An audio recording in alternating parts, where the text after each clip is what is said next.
प्रार्थना। ओम सहनावतु सहनौ भुनक्तु सह वीर्यं करवावहै तेजस्विनावधीतमस्तु मा विद्विषावहै।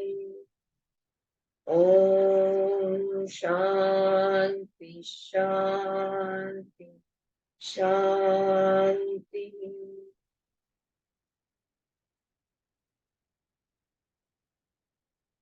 So we will continue from where we stopped yesterday. Mamta, your image is blurred. आपके भी कैमरा को पूछ लो जरा, रुमाल या कुछ देके। चलो, yeah, that's good.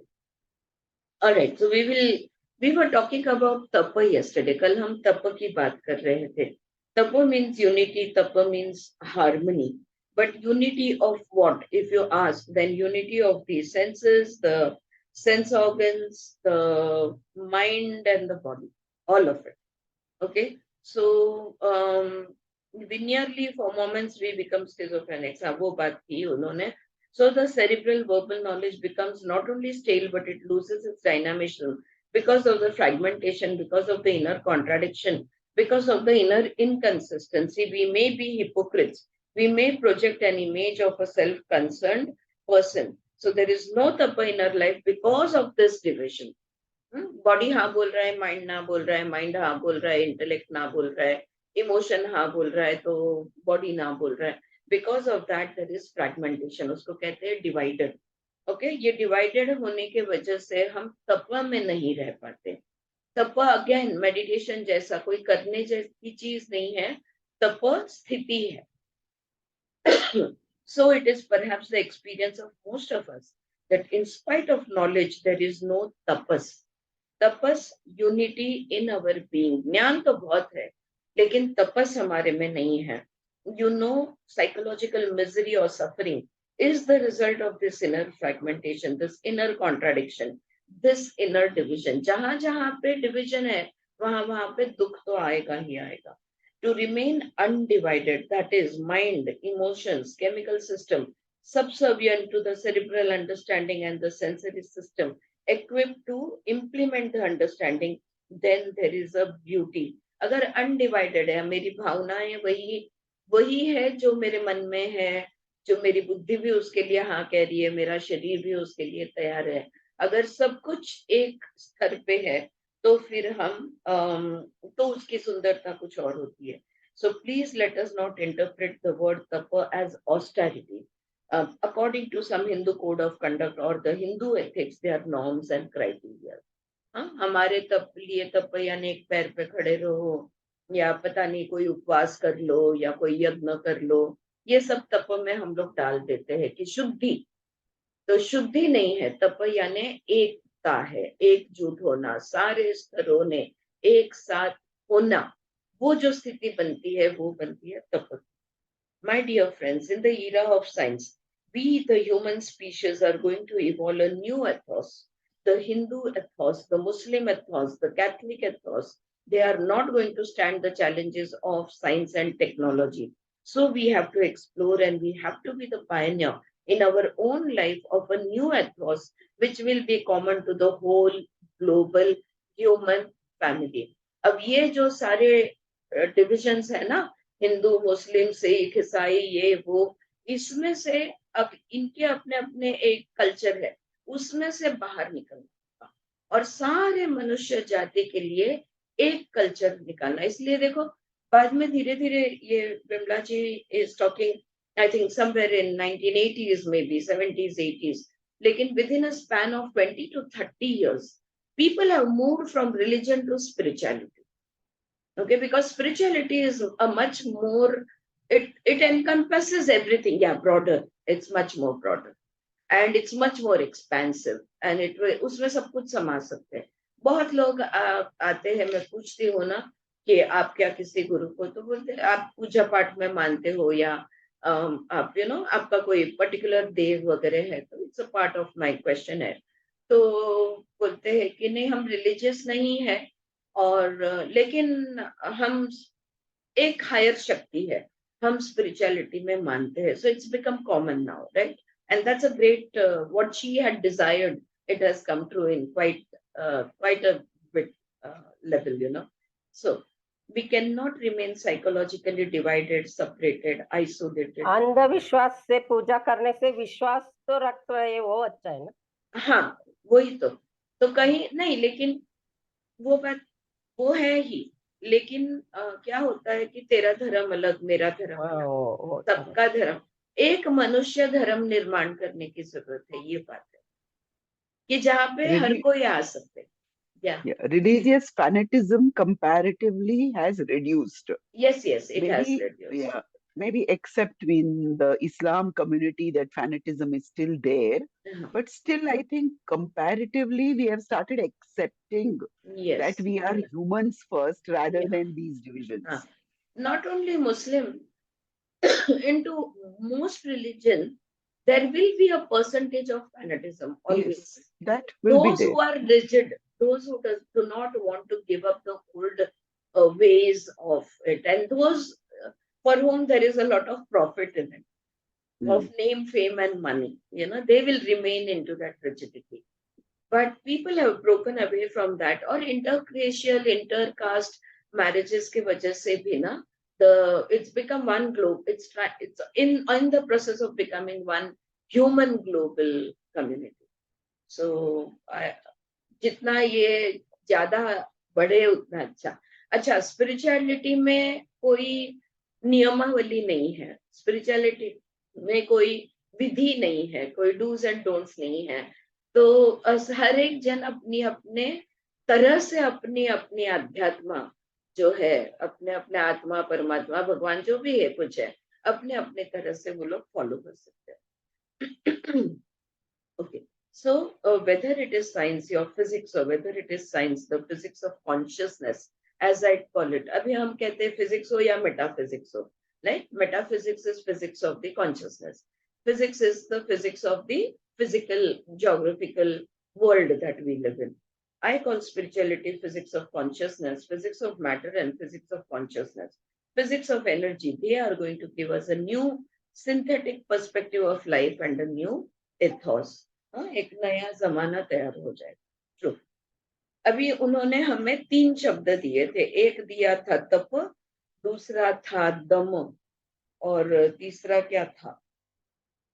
3 layers, and it is called as tapa, dama, and one more word she had given us. Of course, she will repeat it, but let's move on to dama. From tapa, now we are moving on to dama. I can't seem to find. It's okay.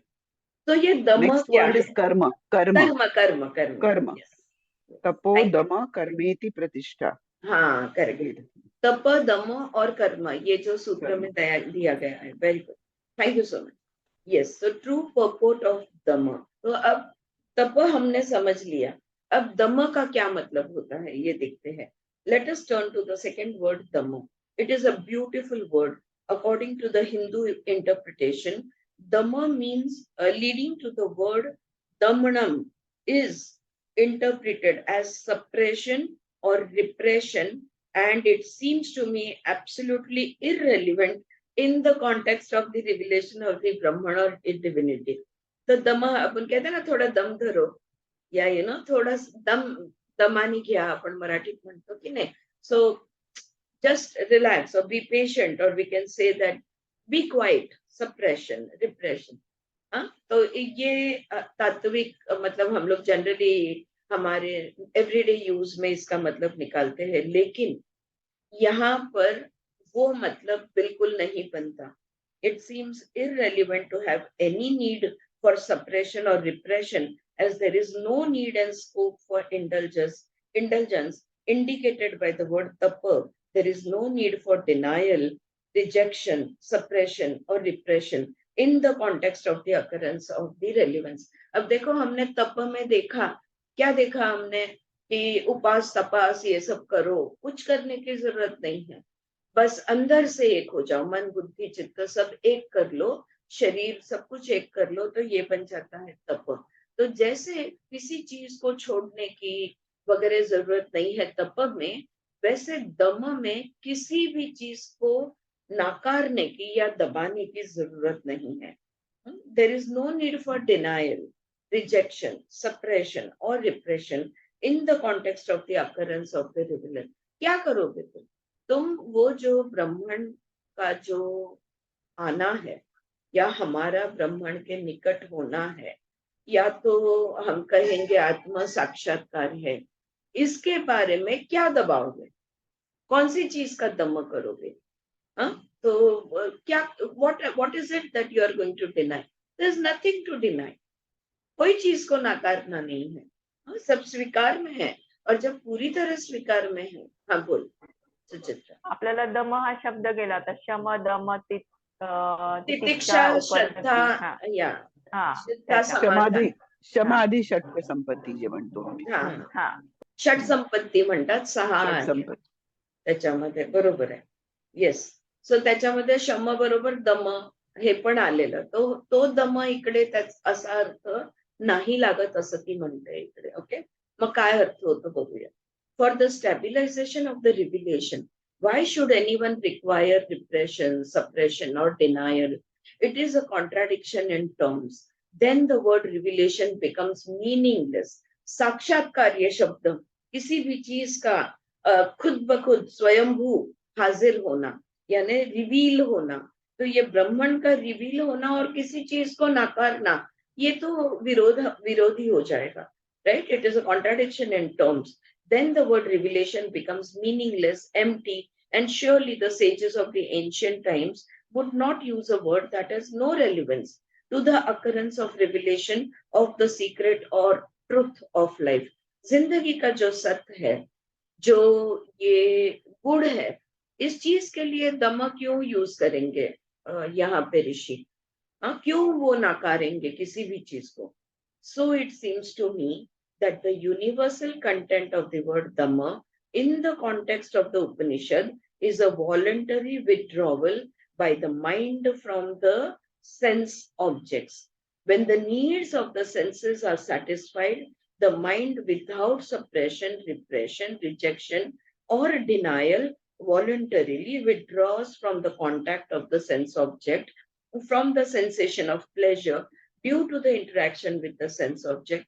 It withdraws because the tapa and the dhamma together, they result in samyama, which is self-restraint, or we can say संयम. संयम है. अब संयम है ना, जबरदस्ती नहीं लाना है. कोई भी चीज स्पिरिचुअलिटी में जबरदस्ती नहीं करनी. तो यहाँ पे तप और दम के वजह से कोई चाह नहीं बची है.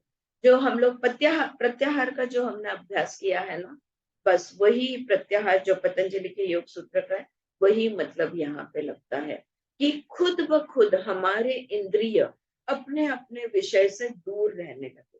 खुद ब खुद, बिना जोर जबरदस्ती के, बिना कंपल्शन के, बिना कोई भी मतलब विदाउट एनी कंडीशंस, या no conditions apply for it. तो जब तप और दम तो अपने आप कल समझाया ना उन्होंने, जब शरीर को भूख लगती है तो हम वो जो मैंने बोला 100 ग्राम्स, हम उतना हमने खाना खा लिया, शरीर की भूख मिट गई. फिर हम और क्यों खाते हैं? इसलिए क्योंकि वो जब खा रहे होते तब एक सुख की लहर हमारे शरीर में निर्माण होती है, और वो सुख की चाह, हमें और सुख चाहिए और सुख चाहिए. ये मन का कार्य क्या है? ये मन कहता है कि नहीं नहीं और सुख चाहिए, और इसलिए हम 100 के जगह पे 200 300 जितना हो सके उतना खा लेते हैं. तो वो अपने आप, अगर शरीर कह रहा है कि पेट भर गया, तो मन का भी पेट भरना है, भर गया, ये स्थिति आनी चाहिए. Your body should feel content, your hunger is satisfied, your mind is content, everything, and you are not attached to the sensation of pleasure that you experienced when you were eating something. हाँ, एक example दे रही हूँ सिर्फ मैं. Yeah? मन का पेट भरना चाहिए, मन का मन भी भरना चाहिए, तभी मन वो का खत्म मन हो भी जाएगा। सच बात है. This is मन, या this is something like when adventure sports करते हैं लोग, हाँ there is हाँ, a surge of adrenaline, isn't it? Yes Because yes of that surge of adrenaline, yes you feel like doing it again and again and yes, again and go through the experience. Correct, The same hormones, similar hormones are created, when we are yes. eating. So it is a neurochemical reaction. Yes. What we call it is a neurochemical reaction. But that is exactly what the nerves, if they are stimulated, there will be a chemical reaction. There is no control over No. it is involuntary. The chemical release is involuntary, but the nerves which are attached to our organs, they can be controlled. Yeah. But here, when we are come to a point where we are not talking about some Shuddhi Kriya or some process or some procedure, there's no procedure there. हमारी इच्छा से, हमारे कुछ करने करवाने से तो ब्रह्मांड का जो साक्षात्कार है ये तो नहीं होने वाला है, ये उसकी इच्छा से होने वाला है. फिर हमने सिर्फ ऐसी स्थिति में आना है कि जहां पे वो बन पाए या बनने की शक्यता तैयार हो जाए. The thing is, we have to come to that state of being where the possibility of the appearance of the Brahman becomes very, very high. Now, what is that state of being? वो क्या है? वो कैसे होगा? जो भी जितना भी ध्यान, wherever your attention is, your energy is, जितना भी ध्यान, जितनी भी ऊर्जाएं, जितनी शक्ति हमने बाहर लगा दी है, अगर वो सारी शक्तियों का यू टर्न मार के अंदर की तरफ हम ले जाए तो अंदर से वो तृप्तता, ये तप और दम, ये तब जाके हो. जब तक हमारे इंद्रिय भार, अभी कल हमने बात की ना कि the tap is what where your mind, body, chemicals, the hormones within your body, the emotions, everything, intelligence, everything has to be at one level, as well as your body also has to, your action, sense organs and action. Everything should be ekjut, ek mat. And then I was observing, for the rest of the day. And so many times I caught myself when I was in a divided, fragmented state. So I wanted to go buy vegetables and I didn't want to go alone. And ये जो है ना, बहुत simple example दे रही हूँ आपको. हमको कोई बड़ी साधना में या कोई समाधि में नहीं बैठना है. I am giving very simple examples. Going into the market, simply buying vegetables, our body, mind, senses, everything is divided. ये बेहतर है या ये बेहतर है, ये लूं या वो लूं, इसका प्राइस हाई है, उसका ये है, हाँ ये मेरे हमेश का है, ये हमेश का नहीं है. We all have our own vendors, right? And should I walk? Should I take the car? What should I do? No, it's windy, it's cold, and already थोड़ी सी तकलीफ हो रही है. So many divisions within a simple act of going to the market and buying. And then my husband says, okay, उतने में municipality की गाड़ी आ गई, सबको उठा दिया यहाँ पे कल के मार्केट में. So then my husband says, चलो यार अपन बैठ के चाय पीते हैं. And then I'm like, उसके बदले मैं वो कर लेती. इसकी बात कर रहे हैं हम. All the time, बहुत बड़ा मत सोचो, बहुत practical है. And I'm noticing, look how I'm divided. My body is here, the cup of tea is here, but I don't want to be here. I want to be some else place. And I'm looking at the time. And I'm thinking, oh, ye kab hoga? And I told him, forget it, yaar, I'll come tomorrow and take it. Doesn't matter. Ho jayega ek din maine. And he is saying, तुमको जल्दी क्या है, बैठो चाय पीते हैं आराम से. But the mind, if the body is there, the mind is not there. The mind is there, the emotion is not there. The intelligence is very much present over there, but the mind is not ready to listen to the intelligence. And then I'm forcing the body to just be quiet, be still, and just be in the present. See so much of fragmentation. इसको कहते हैं division, इसको कहते हैं fragmentation. और अगर आप observe करोगे तो ये पूरा दिन इस बिखरे हुए, टूटे हुए टुकड़े टुकड़े में अगर नहीं निकालना है, अगर तप में रहना है, तो अब आप सोच लो क्या करना हो। हर पल, हर क्षण, हर बदलते निर्णय के पर, हर बदलती परिस्थिति पर स्थिर रहना हो। इतनी सी बात दिमाग को इरिटेट कर देती, यार ये म्युनिसिपैलिटी गाड़ी अब भी आनी थी क्या, आज ही आनी थी क्या। और हंसना भी आता है खुद के ही विचारों पे। क्यों? क्योंकि अभी सजगता आ गई है। एंड देन फिर टपली भी खुद को मारने का मन करता है कि यार समझता है ना, तो काय को वर्कअप हो रहे हो, क्यों इरिटेट हो रहे हो। Even if it is like a very very minute irritation, but that minute irritation, when we come into awareness, it feels very big. Because we are now not tolerant with ourselves. पहले तो बड़बड़ की होती, चिड़चिड़ की होती, कुछ कुछ बोला होता, ये वो कुछ तो किया होता, एजिटेशन होता। अब वो सब नहीं होता। थोड़ा सा यार वो एक थॉट आके जाता है, यार क्या ये आज ही होना था क्या, लेकिन वो थॉट भी आने आता है, वो सहन नहीं होता। Again you come to the whole, it's a vicious cycle. It just goes on and on and on, and then now you are intolerant, and then no, I don't want to judge myself, and you know, it's an endless wheel, giant wheel, which keeps turning and turning and turning. So but I'm glad that with this explanation, with this understanding, you know, then I make an effort. Take a deep breath, settle down. It's okay. Enjoy your cup of tea. And I did enjoy the tea. It was बहुत अच्छी memory. I just enjoyed my cup of tea, and it's okay. So no issues. The minute वो होता है, फिर बाद में सब होते जाता है। तो we have to consciously, इसलिए पहले ही उन्होंने बोल दिया relax. तो ये literally body, mind, emotion level पे, इंटेलेक्ट लेवल पे रिलैक्स करना पड़ता, तब जाके वो थोड़ा सा तप बनता है। अब तप के बाद यहाँ पे हम लोग दम पे आए हैं। कुछ दम नहीं करना है, क्या रिप्रेस करोगे?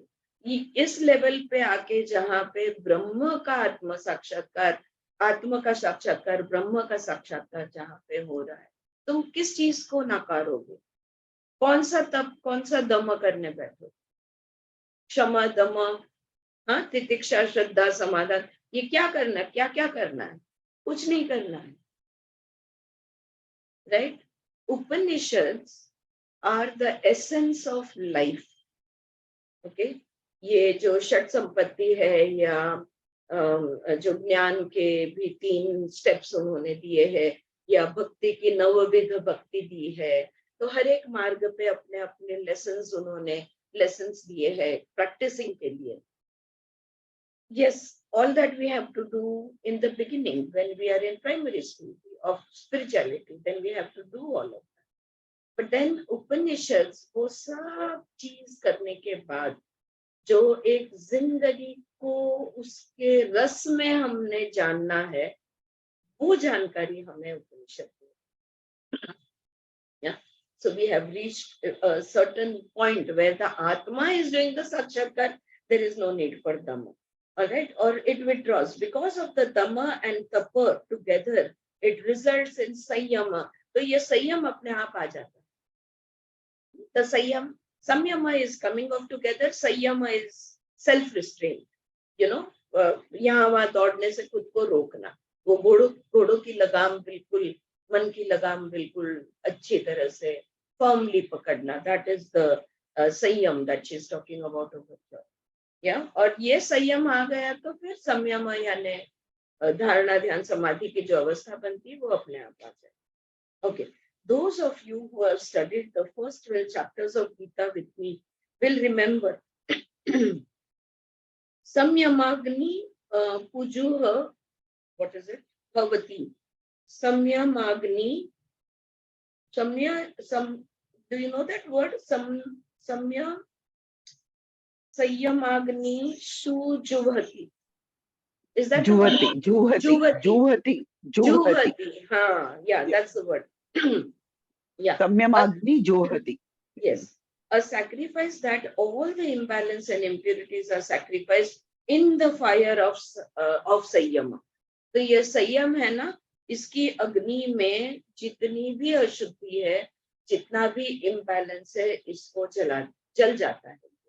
ये दम तप करने से ये जो भी हमारी अशुद्धियां हैं, इम्बैलेंसेस है, वो इस संयम की अग्नि में जल जाता है। In the fire of self restraint. It is different from controlling. तो सेल्फ रिस्ट्रेंट यानी कंट्रोल, यानी जबरदस्ती खुद पे कंट्रोल नहीं डालना है, ठीक है? ये ऑटोमेटिकली होना है।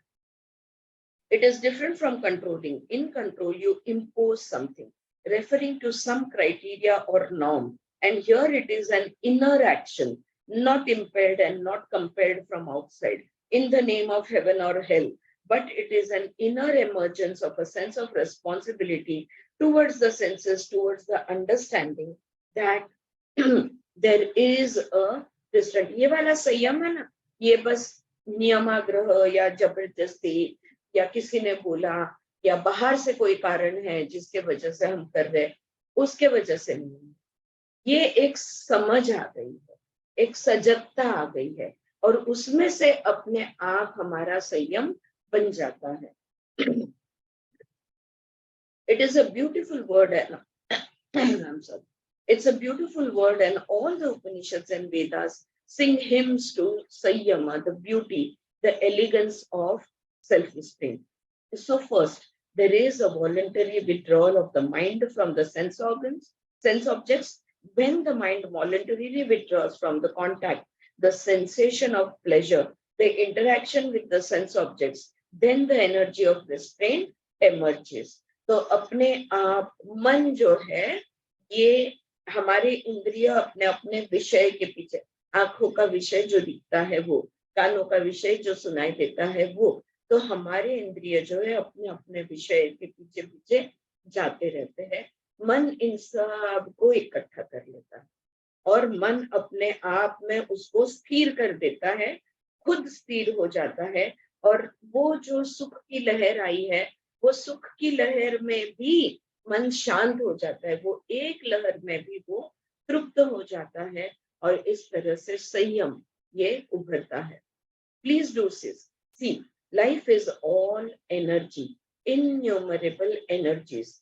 Some are known to us, some are not known to us. Some have been conditioned, and many others are yet to be refined and channelized. So Dhamma is voluntary withdrawal of the mind after satisfying the needs of these senses. हमारे सबके शरीर में बहुत सारी अलग अलग ऊर्जाएं हैं।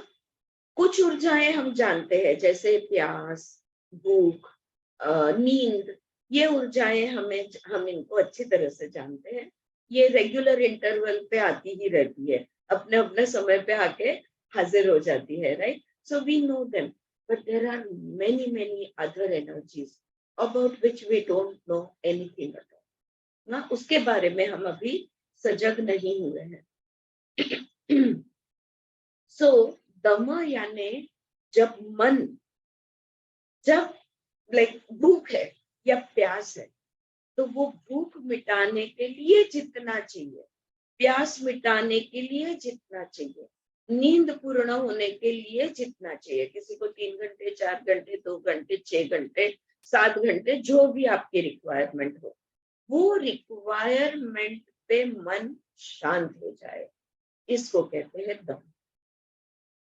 जितनी भूख है उतना खा लिया तो शरीर शांत हो गया, उसके साथ मन भी उधर ही शांत हो जाए और ना मांगे।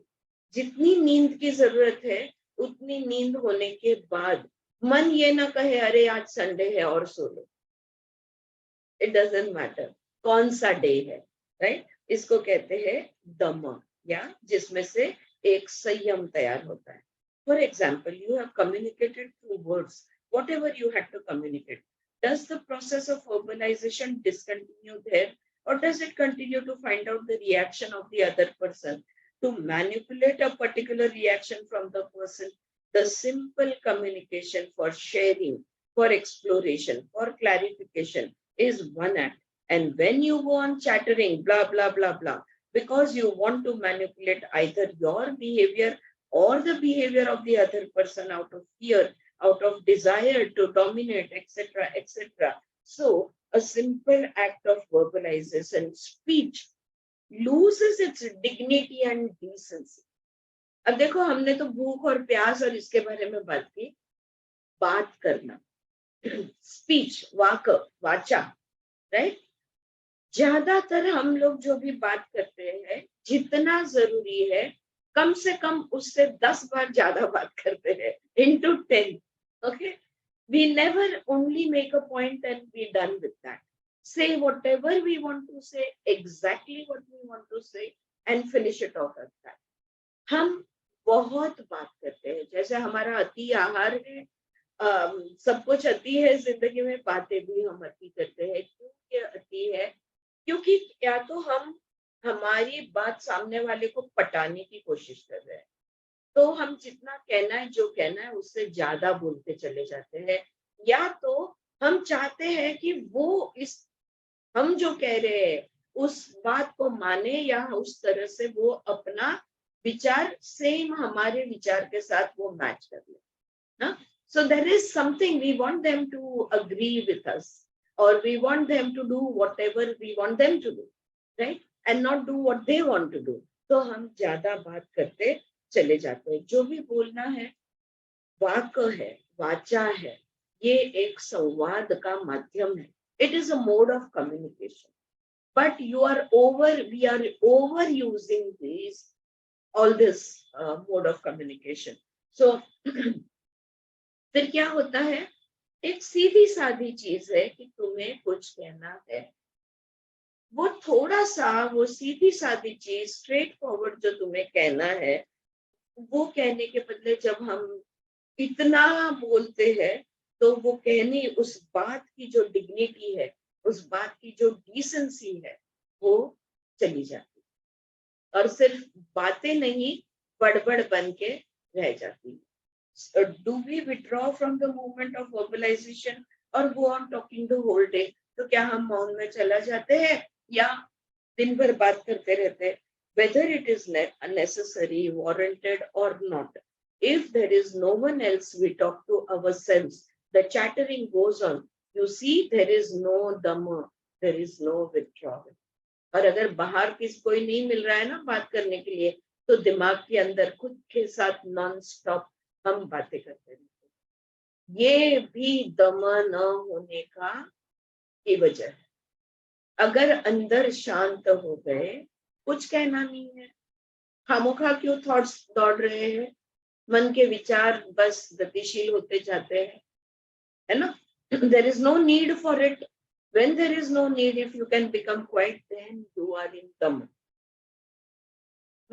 अगर जरूरत नहीं है, शांत हो गए, तो तुम दमा में हो, वरना तुम नहीं हो. You take a good meal and then you sit down and think of the food. अच्छा देखो, वॉर लेवल, मैंने तो आपको फिजिकल लेवल पे कह दिया कि 100 ग्राम शरीर को काफी है, तो क्यों तुम 200 ग्राम खा रहे हो? 100 ग्राम पे शरीर के साथ मन भी तृप्त हो जाना चाहिए. सिर्फ उतना नहीं, देखो और सूक्ष्म में वो लेके जा रही है. You take a good meal and then you sit down and think about the food. Go on thinking of the food. So the mind has not withdrawn. इसको दमा नहीं कहेंगे. सिर्फ शारीरिक नहीं, मानसिक संयम हो गया है. सिर्फ तृप्ति नहीं है, ये संयम है. अब भी खाना खा चुके ना, अब नेक्स्ट में कब खाऊंगी, क्या खाऊंगी, और फिर से 100 ग्राम मुझे कब मिलेंगे, और अभी रात के खाने का क्या, फिर कल सुबह का क्या. We are all the time thinking about food, and that is not sanyama, that is not dhamma. You have gone through a sexual act, sexual relationship, and you have had an ecstasy out of it, because sex is divine. It is a divine energy that human beings share with the cosmos, and you have gone through it. But then, because it had given you some sensation of pleasure, some intoxication. Every pleasure intoxicates. Some may intoxicate for a moment, other pleasures may intoxicate for hours, and others may be even longer. You continue the memory of that pleasure. You picture before your eyes imaginary situation. अभी जो 100 ग्राम खाना था वो खा लिए, already next 100 ग्राम कौन सा वाला होने वाला है, इसके बारे में सोचना चालू करें। हाँ, ये दम नहीं होगा। स्मृति में जीना, कल्पना करना, ये सब दम नहीं है। ऑलराइट, आगे पॉइंट आ गया दम का ध्यान में। हाँ, कि दम को कौन से लेवल, तप को कौन से लेवल तक ले गए, वैसे दम को भी वो लेवल तक ले जाना है। हाँ, क्षण क्षण में जीना है। अब भी शरीर शांत हो गया ना, जो भी तो उसको भूख थी वो भूख आपने जो भी उसकी मिटा दी है ना, अगले बार का क्यों सोच रहे हैं? हाँ, और अगले बार का एंटिसिपेशन, डिजायर, प्लानिंग क्यों कर रहे हैं? Okay. Now maintaining a rhythm by withdrawal. So does the mind withdraw after having lived through that relationship, or does the mind go on thinking about it, ruminating about it, memorizing it? You see, our lives haven't got the dignity of dhamma. हमारे में दमा है ही नहीं जिंदगी, क्योंकि हमारे मन में सब चलते रहता है। You see, our lives haven't got the dignity of dhamma. This withdrawal doesn't happen. प्रत्याहार तो हुआ ही नहीं। जैसे कल वो कॉफी का एग्जाम्पल याद दिलाया था, है ना, गंध आते ही बस, या तो दिन में 10 बार सोचा थी कि अरे मैंने पहले कॉफी पीती थी, मुझे बहुत पसंद थी, अब मैं नहीं P. Then you impose upon yourself rejections, denials, suppression, repression. फिर इतना फूड के बारे में सोचती हूँ, इतना कुछ खाना जाने दो, मैं अगले 10 दिन तक उपवास करूंगी। ऑलराइट, ये हो गई जबरदस्ती, ये हो गया डिनायल, ये हो गया रिप्रेशन, ये हो गया rejection. Why should the pledge or the vow of celibacy be necessary in life? क्यों ब्रह्मचर्य का नियम क्यों होना चाहिए जिंदगी?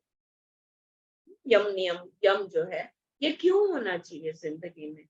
Why should fasting except for health be necessary? क्यों उपवास करना है? अगर तबीयत तुम्हारी उससे अच्छी होने वाली होगी, अगर तुम्हारी वैद्य ने कह दिया कि भाई तुम्हें उपवास करना है, तो तुम फास्टिंग करना है, तो ही तुम फास्टिंग करो। क्यों फास्टिंग करने की जरूरत है? Why should that be called holy? और उपवास को इतना महत्व, जो धार्मिक महत्व, इतना शुभ, इतना अच्छा क्यों बोला गया है? And why should the sex be allowed to degenerate into a cult of pleasure? है ना, ब्रह्मचर्य का भी जो पालन है उसके बारे में भी please do see with me. So the word tapa implies unity of the cerebral यानी mind, emotional यानी heart, and sensual, and dhamma implies the sanctity of a voluntary withdrawal after satisfying the needs. अब भी प्यास बुझ गई है, अब भी भूख मिट गई है, अब नहीं सोचना, अब अंदर से शांत, इसको कहेंगे दम। और मन, शरीर और दिमाग, हमारा ब्रेन अगर एक लेवल पे है तो हम उसको कहेंगे तप। You are not denying the senses their needs, but the needs are limited by the rhythm of life. तो कुछ भी, कोई भी चीज वर्ज्य नहीं है, कोई भी चीज छोड़ना रोकना नहीं है, लेकिन जितना जरूरी है उतना ही हम हर एक चीज करते हैं, तो बस हम जिंदगी के रिदम के साथ जुड़ जाते हैं। Life is a fantastic phenomenon. A tree requires water, but if you go on watering all the time, the roots will get rotten. They rot. If you starve the roots also, they will get dried up. So there is a propriety in discovering the proportion in which the senses require their provisions. अब सब जानते हैं ना, कोई कोई पौधों को कम पानी लगता है, कोई कोई पौधों को ज्यादा पानी लगता है, राइट? और हम सब पौधों को उतना ही पानी डाल देते हैं, या तो बहुत ज्यादा पानी डाल देते हैं। बहुत ज्यादा पानी डाल दिए तो उनके मूल सड़ जाएंगे, और बहुत कम डाला तो वो मूल उनके सूख जाएंगे, राइट, मर जाएगा वो पौधा। तो समझदारी कौन सी चीज में है? समझदारी इसमें है कि कितना चाहिए, जितना जरूरी है उतना डाले। अभी जैसे इंडोर प्लांट्स है, इंडोर प्लांट्स में कोई प्लांट्स को हफ्ते में एक बार आधा एक घंटे की धूप की जरूरत होती है। इससे ज्यादा धूप दिया तो उसके पत्ते जलते हुए मैंने मेरी आंखों से देखा है। अगर ज्यादा धूप हो गया तो वो जल जाते हैं पत्ते actually, right. So what is sensible thing to do? that same sensible thing we have to do for ourselves. हमारी खुद की जिंदगी को लेकर यही सेंस हमने ढूंढना होगा, मुझे कितना जरूरी है। हर एक की जरूरियात सेम नहीं हो सकती, right. There can not be a standard, everyone is an individual, है ना। सैंपल पीस एक ही है सब, तो वो उसका तो स्टैंडर्डाइजेशन हो नहीं सकता। हमने हर एक में खुद के बारे में ढूंढना होगा, मेरी जरूरियात कितनी है, कौन सी मेरी नीड्स है और कौन से मेरे वांट्स है। और धीरे धीरे उस वांट्स से हटते हुए सारा ध्यान अपनी नीड्स पे लगा के सिर्फ जितना नीडेड है उतना सेटिस्फाई करते जाएंगे। दम तप अपने आप होते जाए। So there is a beauty, there is an elegance, this proportionateness, she's added the word nested, this proportionateness, propriety, timing, and the right way, the correct way of doing things, all that is included in tapa and dhamma. Yaad rahega? Will you remember, especially my darling yoga teachers? Because we study these words from so many different aspects. That is why I'm saying. कितने पहलू है, देखो, एक किसी भी एक शब्द को लेकर कितने पहलू है। अरे नाउ आपण ते कायिक वाचिक मानसिक हो तीन शब्द वापरतो ना, हो त्याच प्रकारात हे सगळं हो बसवायचं. हो सगळ्या लेवलला, सगळ्याच लेवल, अगदी अगदी यस। कर्म एज डिफरेंट फ्रॉम क्रिया। अभी फिर से थोड़ी सी कर्म और क्रिया की बात हो जाए। Restraining myself from the temptation of diving deeper into this. होती अगर मैं बोलती रहूंगी तो और मैं exactly मुझे अभी thought आया, I wanted to give you one more example of tapa and dhamma, and then I said कि अरे अगर मैं बोलती रहूंगी सॉरी तो ये never ending हो जाएगा, तो मैंने पढ़ना स्टार्ट कर दिया। वही बात यहाँ पे विमला जी कह रही है कि खुद को रोकती हूँ अब मैं, from the temptation of diving deeper into this. Let us proceed to the third word, karma. तप दम, तीसरा वर्ड आ गया कर्म। Specially I think if you don't mind, if everybody doesn't mind, I will just read what Gurudev has written about. Can I? Yeah, sure, of course. Yeah. Go. It says if tapa means a physical denial of the indriyas. Are you able to hear? Yes, Because very clear. Very okay. clear. Physical denial of the indriyas coming into contact with their objects with low animal appetites and delusory hopes of getting thereby some passing joy. Dhamma or restraint means controlling and choking at its very source, the annihilating flood of the desire lava. Both being but forms of self-control. Austerity is physical, while restraint is psychological. That's what Gurudev says. He divides it as physical and psychological. Of course, we discussed that also. In short, without a certain amount of self-control, self-perfection is impossible. It is as futile as the blind man yearning to have at least one look at his only son. So when this physical and psychological personality in an aspirant is thus purified, ennobled, and divinized, then Shruti demands of him selfless, dedicated work. That is how we move. Oh, you muted yourself. Sridhu. When one has practiced sincerity, faith, and honesty of purpose, both the outer austerity, that is tapa, and the inner restraint, that is dhamma, he is fit for karma. He alone is fit for karma. A true Brahman is he. And when such a fit karma yogin applies himself with true devotion and perseverance to any one of the four main paths of sadhana, advised and encouraged by the inimitable religion Hinduism or Sanatan Dharma, he shall develop himself into a fit student for the early meditations, and he shall come to recognize, realize, and live the truth that he is. Yes. This is his point of view. Yeah. So this is also the point of view which is given in the Shatta Sampat description, and also in the Patanjali Yoga Sutra. Some of the books have given this description of Tapa, Dhamma, of the Yama and the Niyamas. Yeah. But here we are moving even more deeper. We are going, but of course, Guruji is also saying that the source of it, it has to be done at the source, the lava from where it is originating, at that source, which is the source is what she is explaining here. Yeah, the source is where the desires are generated, the source.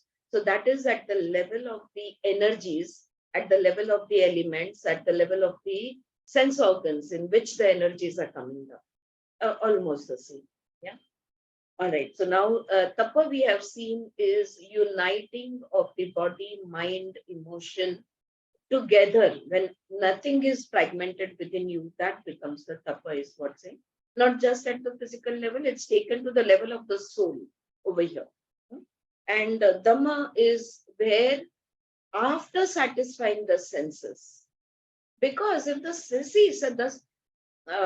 see, I want you to understand this one thing, कि हमारी भूख, हमारी प्यास, हमारी नींद, इस पे हमारा कंट्रोल नहीं है.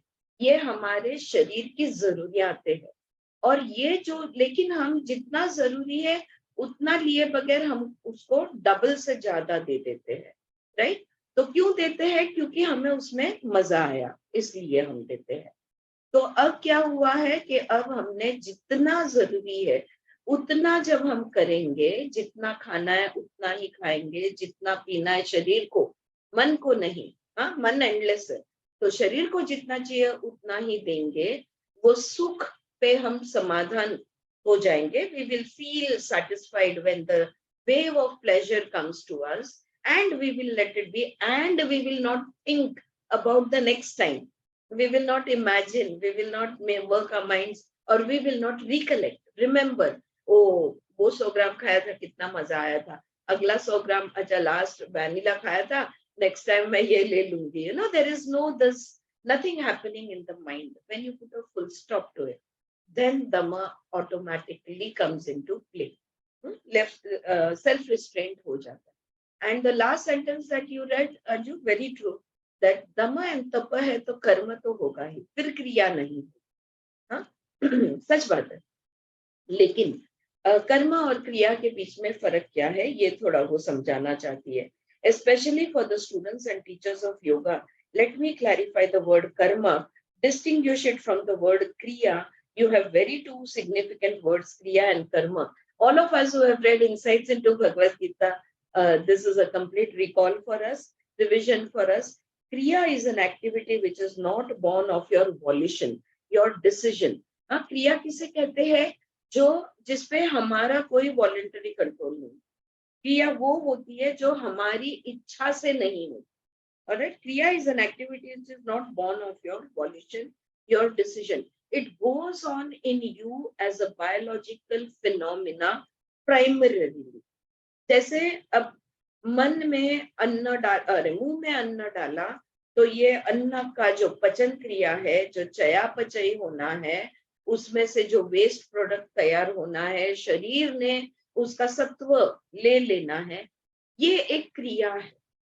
शारीरिक क्रियाओं पे हमारा कंट्रोल नहीं होता. वेस्ट प्रोडक्ट में सू भी होता है, शी भी होता है. बोला तो there is urine and there is stools. We cannot decide which will become urine and what will go into the streets, right? हम नहीं तय कर पाते, ये हमारे कंट्रोल, हमारे चॉइस से नहीं होता। हमने सांस ले ली और फिर हम डिसाइड कर ले कि नहीं अब छोड़ूंगी ही नहीं, तो ऐसा नहीं होने वाला है। सांस लेने के बाद छोड़ने की क्रिया, फिर लेने की क्रिया, ये बन गई क्रिया। शरीर के अंदर हमारे चॉइस बगैर, हमारे कंट्रोल के बगैर जो भी चलता है, हमारे इच्छा हो या न हो, जो भी चलता है उसको कहते हैं क्रिया। और ये एक बायोलॉजिकल फिनोमेना। हाँ, हम क्या कहते हैं, वो जीव है तो वो जीव में वो चीजें चलती रहेगी। So the biological impulses create their momentum, और इसलिए फिर ये जो, फिर वो अपनी अपनी गति के हिसाब से भूख, प्यास, ये सारी चीजें, संवेदना ये तैयार करती है।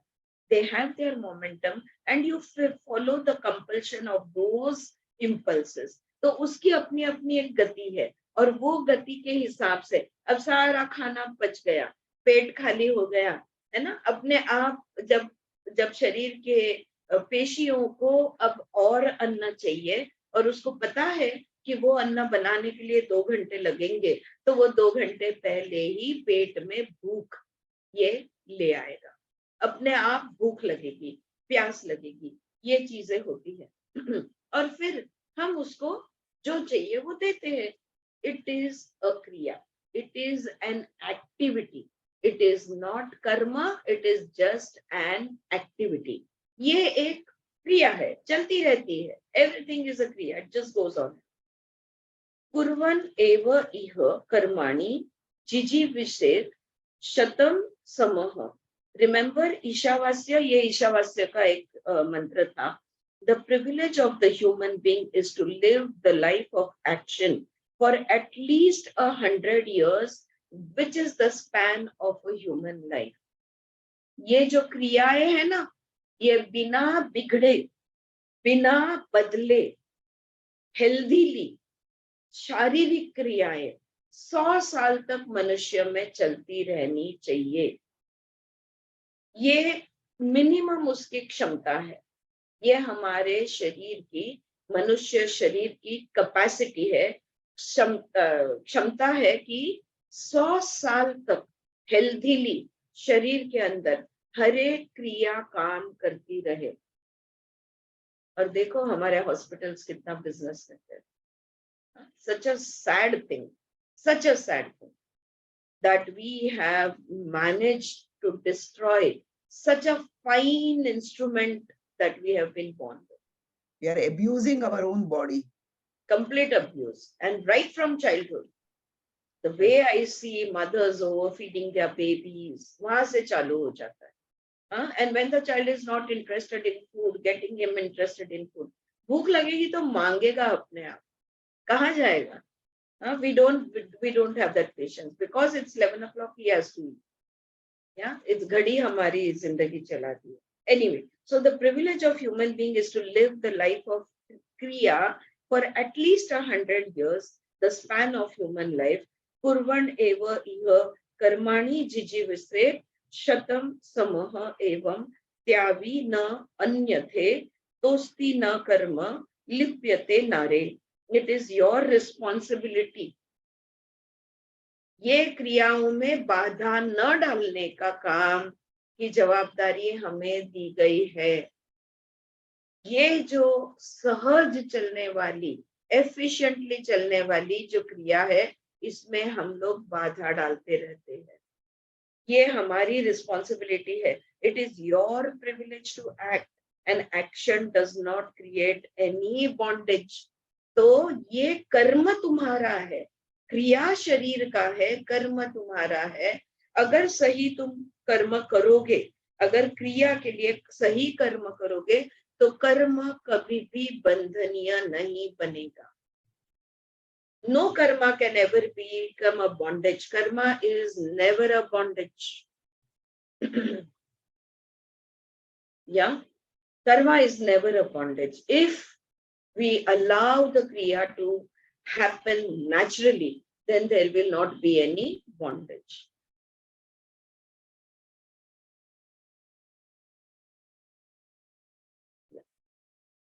थोड़ा इंटरनेट में आज कुछ तो भी फ्लक्चुएशन है काफी ज्यादा. One second, just give me a moment. Yeah. So Keep the it closed for some time, Aarti. Just don't put it on immediately. Okay, Put it just off for hold some it. time. We will Okay. just listen to you, no issues. Yeah, sure. Okay. So on the biological level, when you yield to the compulsion of the instinct and impulses, defying the limitation pointed out by the brain or knowledge, then you are going through the kriya, you are a victim. लेकिन मेरी इच्छा से कर्म मैं कर सकती हूँ, क्रिया ऑटोमेटिक है, लेकिन कर्म को भी मैं अगर क्रिया बना दूं बिना किसी कोई समझदारी के, दुर्व्यवहार जिसको हम कहेंगे, तो फिर हम बंधन में है, तो फिर हम कर्म के बंधन में बन जाएंगे. The second layer of our being, the psychological structure and its stuff of past knowledge, experience, conditionings, etc. The thought, the memory has its own momentum. जैसे मैंने कहा ना, पचन है, श्वसन है, ये जो हमारे शरीर की क्रियाएं हैं, ये ऑटो मोड पे चलती है. उसी तरह से मन की क्रियाएं भी होती है, और उसमें आता है हमारा ज्ञान, हमारा पूर्वानुभव, हमारे पे डाले हुए कंडीशनिंग्स. तो थॉट, मेमोरी, जो विचार है, इनकी अपनी अपनी एक गति होती है, अपनी अपनी एक मोमेंटम होती है. Like the biological impulses, there are psychological impulses also. तो शरीर में जैसे संवेदनाएं हैं, वैसे मन के भी संवेदनाएं होती है. The inheritance and also the temperamental idiosyncrasies in individuals create a variety of inner compulsions. हाँ, तो हमारे अंदर ये कंपल्सरी जो भी हमने पूर्वानुभव है, हमारा जो भी ज्ञान हमारे पास है, यही हमारी बाधा बन जाती है. हाँ, अगर मैं जानती हूँ कि अगर मेरे अनुभव में ये है कि अंधेरे में कुछ तो भी बुरा होता है, तो मैं अंधेरे में हमेशा अनकंफर्टेबल फील करूंगी, राइट. अगर मैं, मेरे मेमोरी में है कि भाई ऐसा अनुभव हो गया था, तो वो होगा. या तो मेरे पास ये ज्ञान है कि भाई अंधेरे में जाने से ऐसा होता है या वैसा होता है, तो भी मैं अंधेरे से डरूंगी. तो यही ज्ञान, यही पूर्वानुभव, यही कंडीशनिंग, या तो मुझे सिखाया गया है, कंडीशनिंग जो किया है, तो मैं उस तरह से रिएक्ट करूंगी. तो इससे क्या होता है, अंदर से कंपल्शंस आ जाते हैं. If there is fear, the fear dictates your behavior.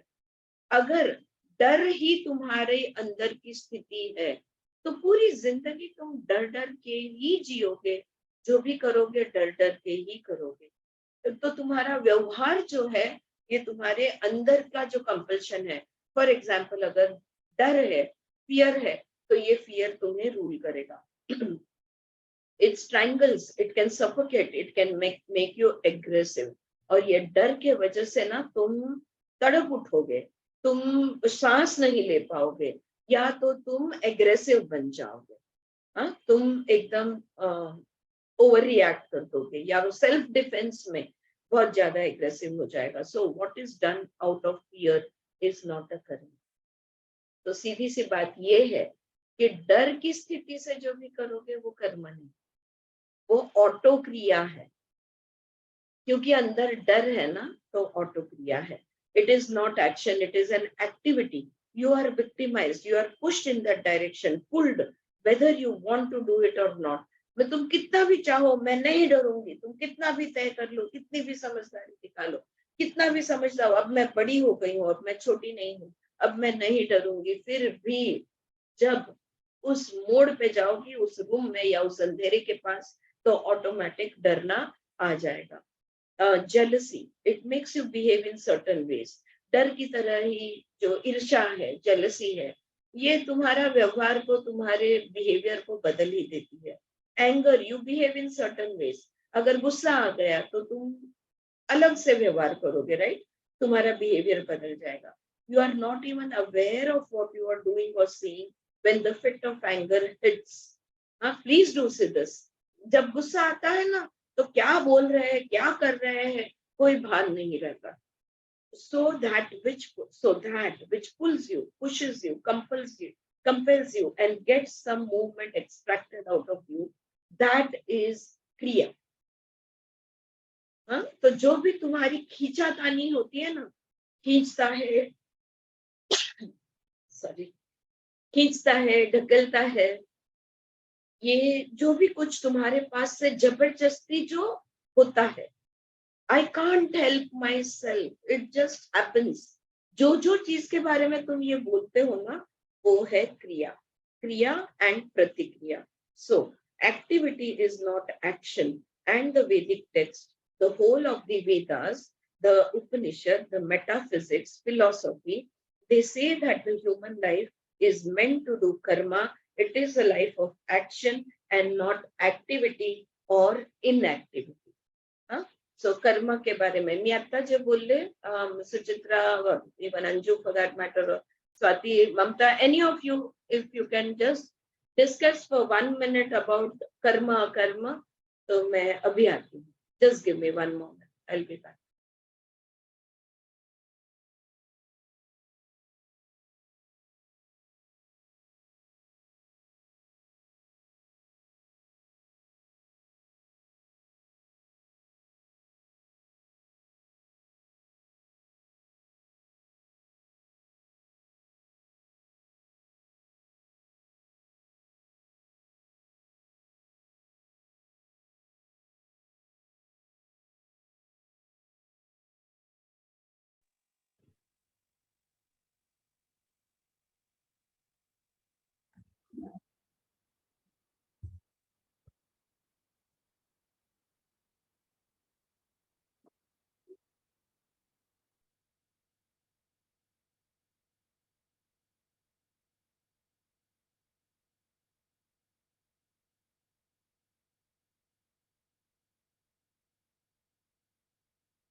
या कुड यू चलो तर काय करते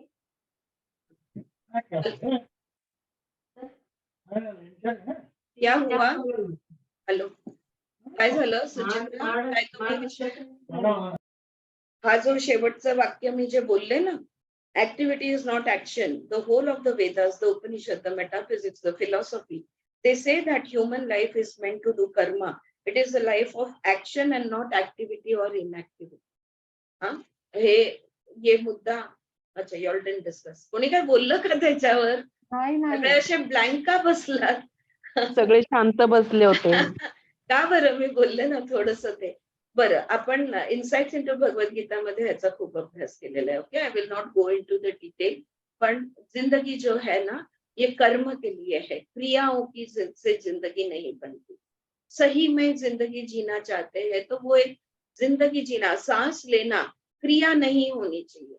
सांस लेने में, और अच्छा, किसको कर्म और क्रिया के बीच में एक सिंपल डेफिनेशन उन्होंने दिया था, याद है किसको? कि कोई भी क्रिया कर्म कब बनती है? कोई भी क्रिया को हम कर्म बना सकते हैं. हाँ, जाणीवपूर्वक Yes. केलेल्या गोष्टीला. हाँ, जब सजगता के साथ कोई चीज की जाती है तो वो जो क्रिया है ये कर्म बन जाती है. हाँ, भैया,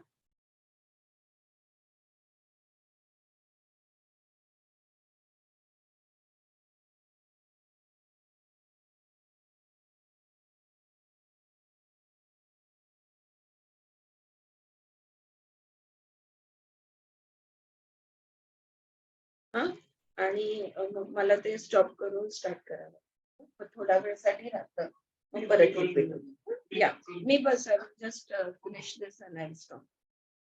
Alright, it is a life of action and not activity or inactivity. यहाँ पे ये खत्म हुआ. और यहाँ पे नेक्स्ट है 4 phases of human life. तो हमारा जो, हमारे शास्त्र में जो 4 phases दिए हैं, आई थिंक धर्म अर्थ काम मोक्ष के बारे में ही ये बात होगी. लेकिन देखते हैं. Friends, I have a request, can we stop now? I have to hand over the laptop for some repairs. और बस बिल्कुल बिल्कुल थोड़ा सा रह गया. We will read it tomorrow. Is it okay?